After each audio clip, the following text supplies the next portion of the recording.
যে যি পৰিয়ালৰ বাৰ্ষিক উপাৰ্জন 4 লাখতকৈ কম আৰু চৰকাৰী চাকৰি তেওঁলোকৰ পৰিয়ালত নাই, তেওঁলোকে ৰেচন কাৰ্ড পাব পাৰে। গতিকে আজি যিসকল লোকৰ হাতত ৰেচন কাৰ্ড নাই, তেওঁলোকক মই পৰিয়াল পৰিচয় পত্ৰৰ বাবেও আবেদন কৰিবৰ বাবে আহ্বান জনাম। আজিৰ পৰা আমি সেই কাৰ্যসূচীও আৰম্ভ কৰিছো। ৰেচন কাৰ্ড দিয়া মানে তেওঁলোকে 5 কেজিকৈ চাউল বিনা পইচাত তেওঁলোকে প্ৰত্যেক মাহত পাব। 5 কেজিক যদি 30 টকাকৈ 150 টকা ধৰি লওক আৰু 19,60,000 পৰিয়ালক যদি আমি নতুনকৈ ৰেচন কাৰ্ড দিছো, তেতিয়াহ'লে এই টকা 441 কোটি টকা প্ৰতি মাহত হ'ব। আপোনালোকে খালি এটা 44 কোটি টকা প্ৰতি মাহত যাবগৈ।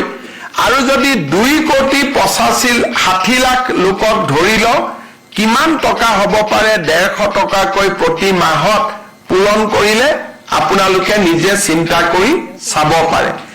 দুখীয়া দৰিদ্ৰ মানুহক আজি আমি 3টা সহায় ডাইৰেক্টলি কৰিছো, যি আগত কেতিয়াও সম্ভৱ হোৱা নাছিল।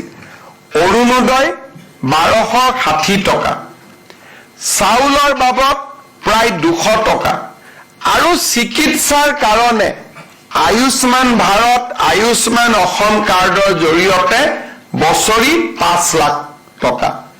আগতে দুখীয়া মানুহক এই ধৰণে ডাইৰেক্টলি সহায় কৰাৰ চৰকাৰৰ হাতত কোনো আঁচনি নাছিল। মই বৃদ্ধ পেঞ্চন, বিধৱা পেঞ্চনৰ কথা নকওঁৱেই। 3টা ডাঙৰ আঁচনি, ৰেচন কাৰ্ড, আয়ুষ্মান ভাৰতৰ কাৰ্ড, কাৰণ ৰেচন কাৰ্ডখন দেখুৱালে আয়ুষ্মান ভাৰতো আমি চিকিৎসা কৰিব পাৰো।